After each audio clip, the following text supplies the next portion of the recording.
যে আল্লাহ দয়া করে আপনাকে আমাকে সে হায়াত করুণা ভিক্ষা দিয়েছেন এবং সে হায়াত আল্লাহর অনুগ্রহ পেয়ে আমরা আজকে কোরআনের তাফসীরুল কোরআন মাহফিল নামে জান্নাতের বাগিচায় আসার সুযোগ এবং বসার সুযোগ পেয়েছি। এজন্য আমি জানতে চাই আপনারা আল্লাহর উপরে খুশি না বেজার? আরো জোরে বলুন বাবা, খুশি না বেজার? যদি তাই হয় আনন্দ চিত্তে হৃদয় মন প্রাণ উজাড় করে আসুন সে আল্লাহর শুকর আদায় করি। চিৎকার দিয়ে একসঙ্গে বলি আলহামদুলিল্লাহ।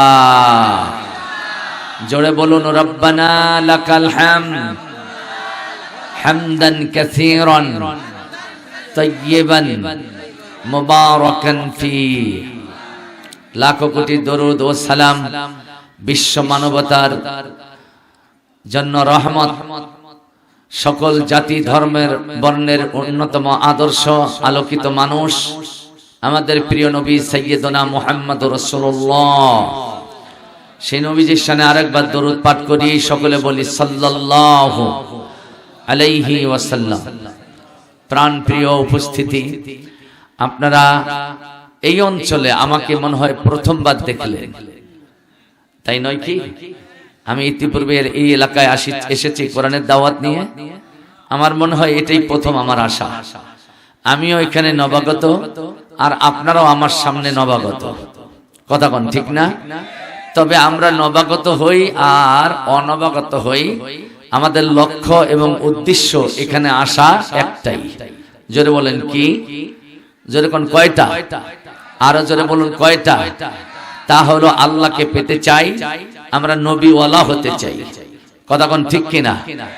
এজন্য আমাদের আত্মপরিশুদ্ধিতার সাথে আজকের কোরআন হাদিসের আলোচনা শুনে নিজকে আলোকিত করার দীপ্ত শপথ নিয়ে আমরা এখানে এসেছি, কথা বলেন ঠিক কিনা? আপনারা যারা কোরআন শোনার জন্য এখানে এসেছেন, হাদিস শোনার জন্য যারা এসেছেন, আমি সর্বাগ্যেই আপনাদেরকে খায়রে মাকদাম করছি, মোবারকবাদ জ্ঞাপন করছি, অভিনন্দন জানাচ্ছি। তাদের তুলনায় আপনারা এতটা দামি মানুষ হিসেবে আল্লাহর দৃষ্টিতে বিবেচিত হয়েছেন যে আপনাদের কাছে তারা আসার সুযোগ পায়নি, তাদের মর্যাদা ধরে রাখতে পারেনি। কারা তারা?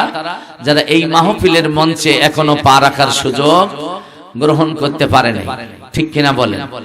আর আপনারা যারা এসেছেন, আপনাদের সম্মান মর্যাদা কি রকম?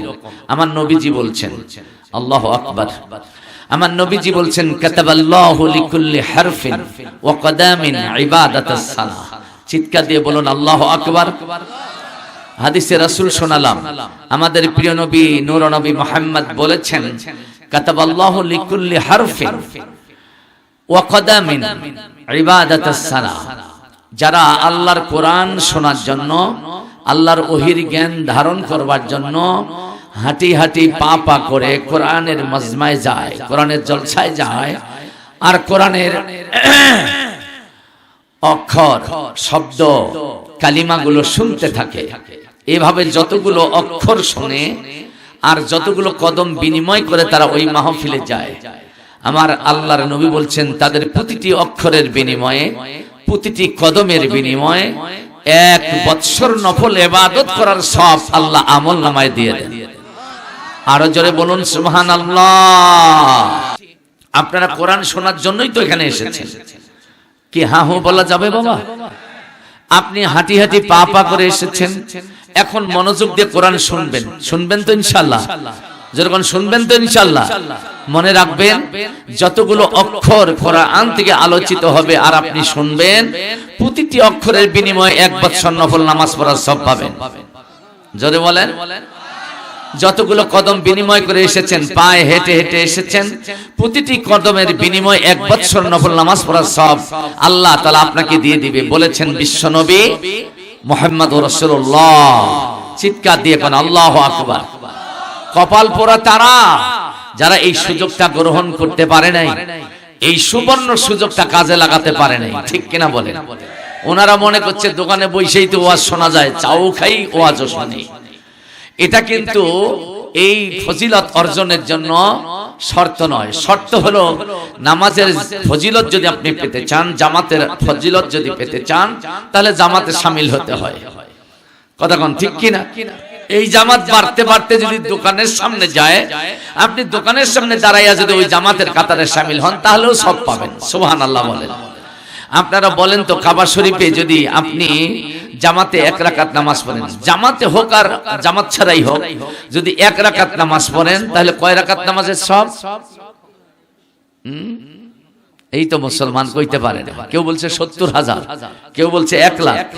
আমার নবীজি বলেছেন 1 লক্ষ রাকাত নামাজ পড়ার সব খানায় কাবার হারাম এলাকার মধ্যে আদায় করলে আমার আল্লাহ তার আমলনামায় দিয়ে দেন। আরো জোরে কন না।